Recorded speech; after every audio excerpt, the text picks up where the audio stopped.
Welcome back to my channel, guys. In this video, I'm going to go over something a little different. I'm going to go over a specific matchup for Week 13. This is one of the biggest matchups of the entire year so far. It is obviously the biggest game, or one of the biggest games in the Big Ten this season. Probably the game of the year number 3.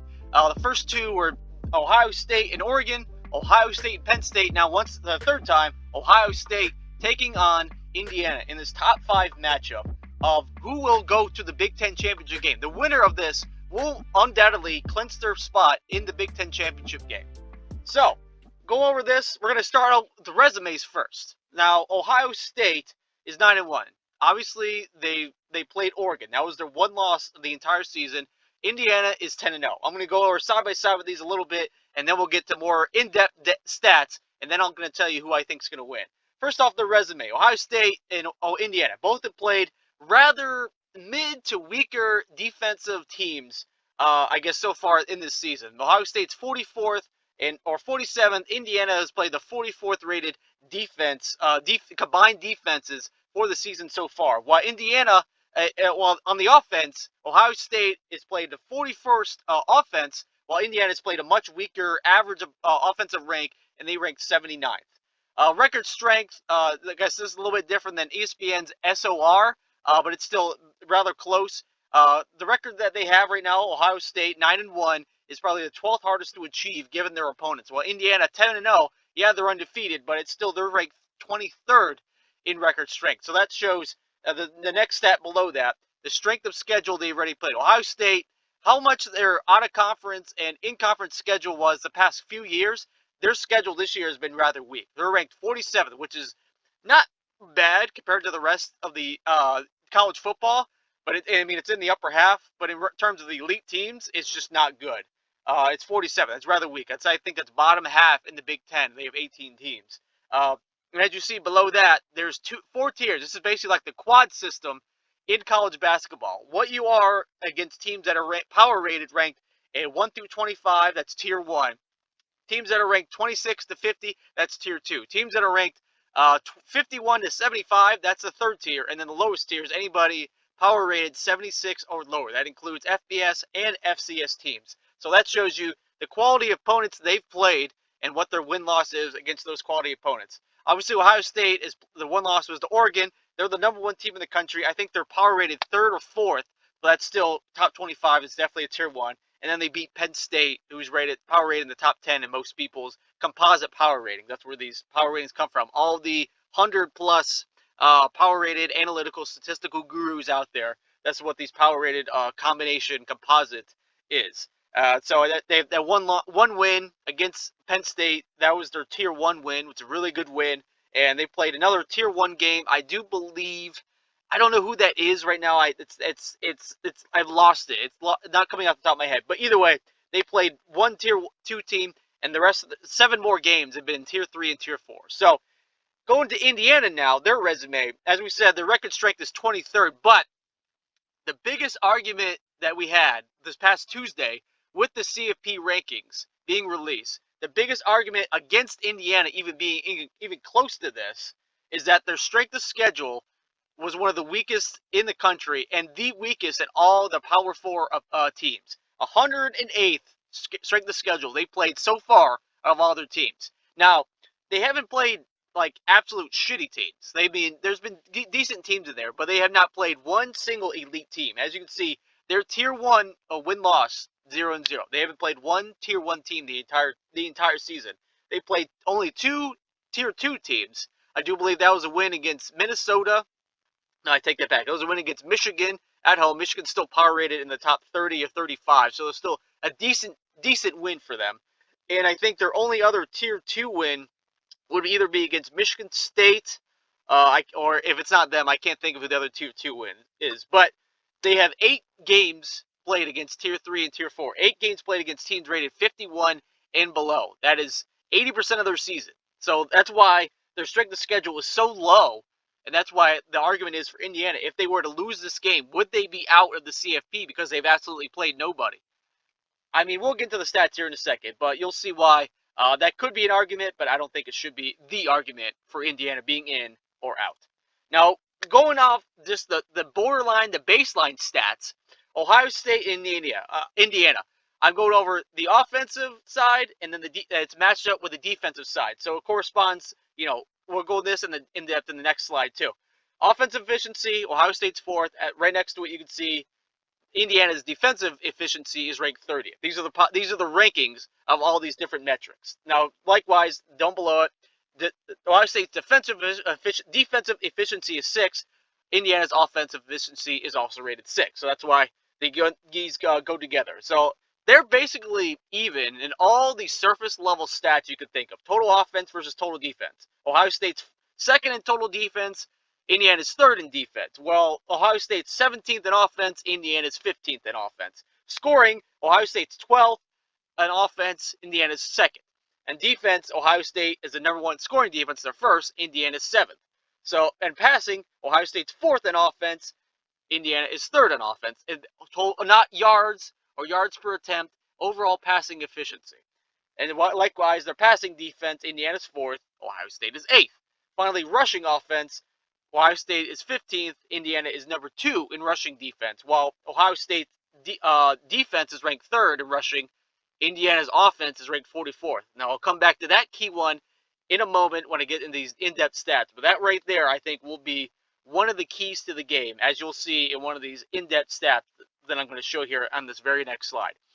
And what you see here, just like the last slide, the offensive side mixed with the defensive side and vice versa. That's what this mismatch ranking is. As you can see here, we either have a mismatch or we have a stalemate, which means both teams are highly ranked in each of these categories. And first glance at all of this, you can see that Indiana and Ohio State are basically one in the same. They're basically one of the best, if not the best team in many of the national rated categories. For instance, yards of play. Ohio State is third in the entire country in yards they get on offense. Indiana is second in yards they allow per play. While at the same time, Ohio State is third in the yards allowed per play, while Indiana is ninth in the yards they get per play. So all of these yards per or points per minute, points allowed per minute, they presented possessions with points. Ohio State scores on almost 65% of their possessions, while Indiana allows a point only 23%. And likewise, the other way, Indiana scores on 72% of their possessions. Ohio State allows a point in only 18%. I mean, and you could go down the list with this. This is remarkable how close these teams are. Passing yards per attempt, they're both top 10. Opponent passing yards, like I said, passing yards per attempt, they're both top 10. Ohio State's 20th in defense, while Indiana's third. I mean, it's not too much of a difference. The pass rush, the adjusted pass rush is a big one to me. Ohio State is 25th in pass rushing on offense, that allow the 25th least amount of sacks, while Indiana is 10th most in getting to the quarterback. And then it's opposite. Ohio State's 15th in getting to the quarterback. Indiana is 18th in allowing the quarterback. And then passing attempts per interception, Ohio State doesn't turn the ball over that much. Indiana forces quite a decent amount of passing attempts per turnover. So the biggest thing of why I presented this is because these stalemates mean absolutely nothing when it comes to like this matchup, because I wouldn't say absolutely nothing. I mean, one of these has to break. You can't have the number one offense facing off with the number one defense and both, sustain their efficiency, both sustain the pace that they're at. You can't have a team that allows 100 yards and a team that gains 500 yards, and in a game they both magically retain their averages. There's no way this will happen.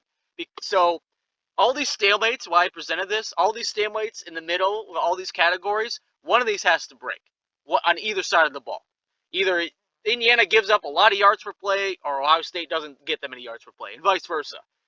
Passing yards per attempt, maybe Ohio State breaks on this, and Indiana, gives up a lot, or whatever it may be. But the reason I say that is because the bottom line stat here, the two biggest issues that I see with Indiana having in this game is this bottom stat line right here. Ohio State is number 3 in the entire country in yards allowed per carry. They average basically 2.8 yards a carry each and every game. While Indiana is not bad, not that terrible at all. They're 56th. but that's still barely top half of the country. They average only 4.66 yards per rushing attempt, which that's a mismatch to me because that's only averaging 2 yards more than Ohio State gives up a game. And at the same time, you see there at the bottom, adjusted yards added per rushing attempt. That's a metric that I added in here that what in reference to how much they run and who they play, that's how many yards average they gain per added rush. The value that a team they're playing and how good they are running the ball. That's a value that they can attain, they can get, that they have, that's pushed them over the edge, that gets them that much better in the rushing offense or rushing defense. And as you see here, Ohio State gets the eighth most, or allows the eighth fewest yards per added rush in the country. While Indiana is in the bottom half, or just barely above half in this one again. They only get another point. They're 61st in rushing yards added per attempt. So that right there is the biggest mismatch to me. If Indiana is not getting the ball, is not rushing the ball efficiently, if they're not getting yards per attempt, if they're not getting 3 to 4 yards per carry and getting that first down every third play, even if it's on third and 3, third and short, they're not getting those rushing yards that they need to get to the first down. So if they're not getting rushing yards, they're going to have to pass the ball. Now, Nathan Rourke has been one of the best quarterbacks in the country. I think right now both Will Howard and Rourke are both in the top 10 in passer efficiency. So they're leading their team. They're doing what they need to do to get their team to the next level and get their team and lead them to victories. But if you're forced to just do nothing but pass the ball against this team, if you're not getting 3.5, 4 yards of carry, I mean, I'm not saying you need to get 5.5, 6 yards of carry. I'm not saying that needs to happen, especially against Ohio State's defense, the number one defense in the country, the number one scoring defense in the country, and that's not attainable. But if you're not even getting at least 3.5 to 4, that's not going to help you in any sense of the game, because you're getting behind the chains. Whether you run the ball all the time on first down or you get on second down, 2nd and 7, after a short pass you only get 2-3 yards. It's still 3rd and 5. That's still 3rd and long to me. And if you're not getting those yards on early downs, you're going to be forced to pass the ball. And if you have to pass the ball a lot, I think this is where Indiana's offensive line is going to break. And I think Ohio State, as you see right there, with the adjusted pass rush rating, they're 15th. That means they get to the quarterback 15th most time, as opposed to how many times the other team passed the ball. They're the 15th best team in the pass rush. Well, Indiana is 18th in allowing those. I do believe that that's going to break in the end, and that's going to be the biggest mismatch in this game, because if Indiana has to throw the ball 35, 40 times, they're not going to win, because Ohio State's secondary is so good, and their passing yards and their passing defense is so good, and their pass rush is so good. I think it would be a long day if Indiana cannot effectively run the ball and get ahead of the chains and get something going. I think it's going to be, I wouldn't say a long day, and they're not going to get blown out, but I do think in the end, because of this simple metric right there, I do believe Ohio State will win this game. They'll move to 10-1, and they will clinch a spot in the Big Ten championship game. Well, they won't technically clinch it because they still have to beat Michigan, and that's what, they have one loss. And I think Penn State and Indiana both have one loss, so they need to win out. They would hold both tiebreakers because they beat both teams. But I think in the end, Ohio State's going to win this game. I don't know if they cover. That's going to be a tough one. 13.5 is a lot, especially now that their center is out, McLaughlin. And I think that's going to have a decent impact on this game, but I don't think it'll have the impact that everybody's already starting to say it does. I mean, Ohio State is stacked at every other position, and Indiana's defensive pass rush, I think, is just not going to be enough for Ohio State's offensive line. They're just going to pound it in the end. And that's what my prediction is. I think Ohio State's going to win. Indiana might cover. I cannot give you a projection on that. But I think this is going to be another victory for Ohio State. But in the end, Indiana's going to lose. They're going to be 10-1. I think they beat Purdue next week. They move to 11-1. And I think they'd be a sure lock still in the playoff and might even still get a home playoff game. Let me know what you guys think in the comments below. Hit the like button, please. Subscribe to the channel. And join me next week for another weekly breakdown when we get into rivalry